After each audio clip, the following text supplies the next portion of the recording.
So in the first part of my presentation, I'm just focusing on the process which has been carried out in Kerala under the leadership of State Council of Education Research and Training.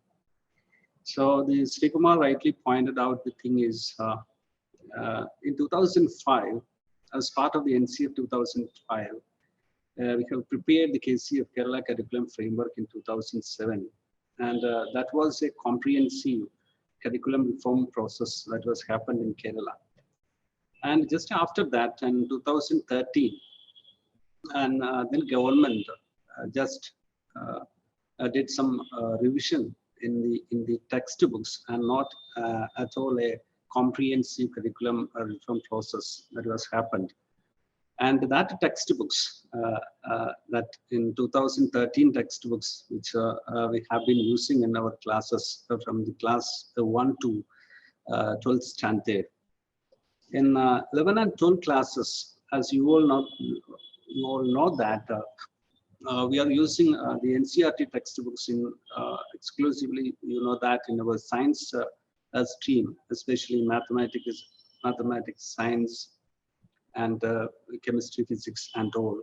And also in humanities subject, in our history, economics, sociology, political science textbooks are from the NCERT.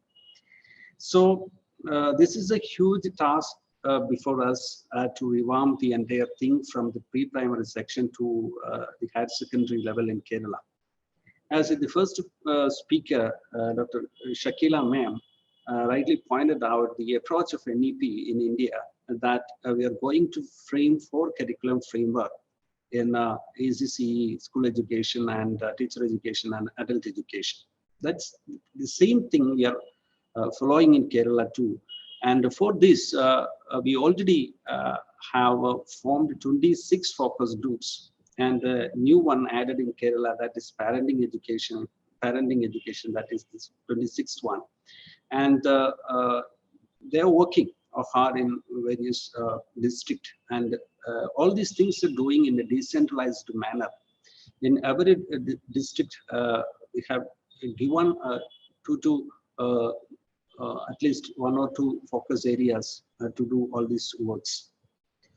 And all the panelists in this group know that where we are, the Kerala stands now in the public education sector. When we compare to other states in India, Kerala excels in the field of public education sector in the country. But now we are trying to compare with other developed nations. Since we all know that in the Human Development Index of Kerala is in par with developed nations of the world, United States or Scandinavian countries or European nations. So in educational quality also, we have to imbibe, or we have to acquire something from these well-developed nations, or the educational models from Finland or Norway or German or Singapore or Australian or like that. So we are not ready to compare now.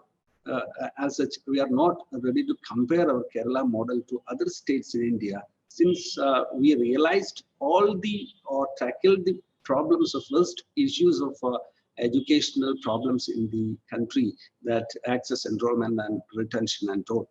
So now we are focusing on to increase the quality of teaching learning process in the state. So in the last 6 years, what happened in our public education system is more than 8 to 10 lakh students, which has increased in our public education system in the state. And also a huge public investment that has happened in our public schools, mostly in government and aided schools. That's happened in Kerala. And also more than 45,000 classrooms in the state, they now have been changed into a technology-friendly classrooms. So in terms of infrastructure facilities in the state, and also the number of teachers they are working in the state, in the school syllabus, we can see that any kind of educational reform that can be accepted, and our classrooms and school environment is ready to accept any kind of curriculum reform process in the state. So our main point in our curriculum reform process is to increase the quality of teaching learning process in our schools. That's number one. And for that, we need some other need to improve some other areas. Infrastructure is a development is a reality. We know that this is the 100% answer for a person and answer for the quality of education in the state. Yes, that is there. But at the same time, what happened in our classrooms in terms of teaching learning process, the quality of teachers, what happened to the CPD of our teachers, what happened to our professionalism of our teachers, and what kind of changes that have to be brought out in our assessment practices. All these things are to be addressed during this curriculum process. In this curriculum, so far as our curriculum process is concerned, now we are ready, going for to publish our position papers by the end of October, in between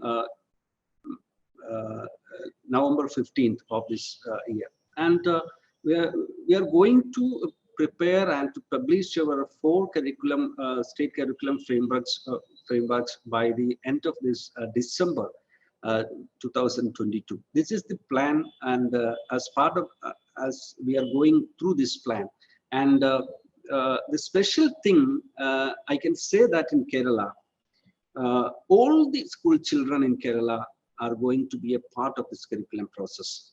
And we have prepared one document for this a public consultation in this curriculum reform process. That is one document. And another document is specially for our children. That is a lighter language, the language which is being easily transacted to our children in the classroom.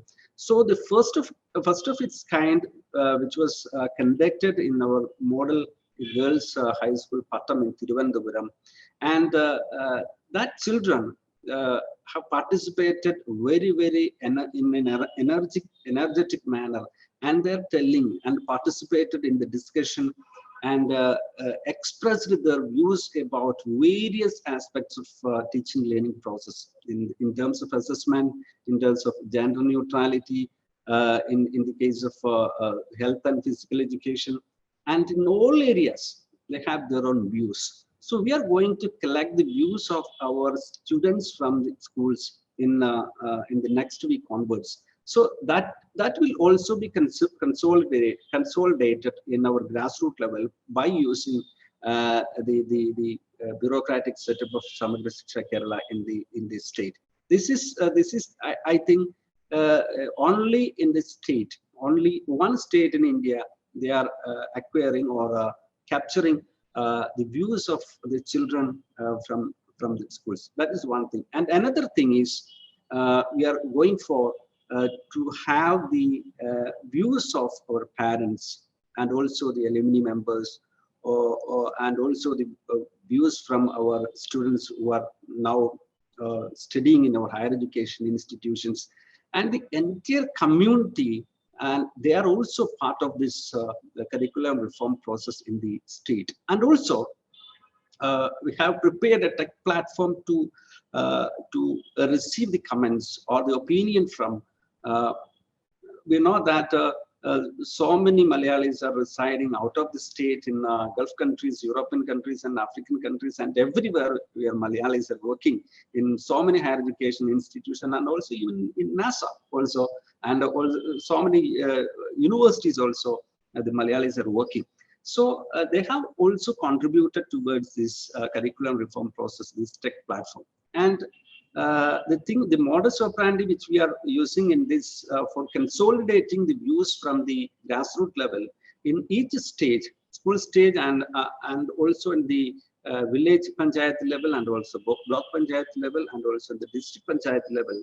In each stage, 1 or 2 persons will be consolidating the points of the whole discussion, and they will upload these views in our platform. That's there is a separate platform for uploading all these views. And in the center level, at headquarters of SCERT, we will consolidate all these things. So the viewpoints are coming out of from our grassroots level, which we will use to prepare our position papers in our 26 focus areas. So the first two speakers, they all elaborated with regard to the new trends and developments which are happening in our in our society, in and around in our society. So the Kerala is a state which is well known for the Human Development Index, which is well known for the literacy index, which is well known for the health index, but at the same time, it is well known for some kind of contradictions. You know that, what kind of contradictions. So I'm not going to elaborate that kind of all these things here. So the aim of our curriculum reform is to create a knowledge society through which all the world economies are now known as the knowledge economy, not none other than this knowledge economy. So our aim is to create a knowledge society by using the enormous possibility of our technological advancement that is coming out. So in so many schools and colleges, even now they are using this artificial intelligence and augmented reality studios in some schools in Kozhikode. They are already using all these things. So we have to tap the enormous possibility of technology development in the state. At the same time, we have to keep some kind of, or we cannot compromise the constitutional values and principles that's enshrined in our constitution. That is mainly the principles of secularism, democracy, and all. So we will not compromise all these things that is our constitution, and also we will take so much as from the other countries. And one of our curriculum committee member, you know that our UN disaster management team leader, Murali Tumarakudi, is arranging some universities and for the discussion with other countries in Germany or in Finland or Norway or in Singapore, and so many their models. But we cannot take as a whole from that country. We know that since the education is a social process, the society is something different in the Western countries or something other European countries, and we will not take as a model as such to the state of Kerala, but at the same time we will take the best practices in the area of vocational education, in the area of health and well-being and all.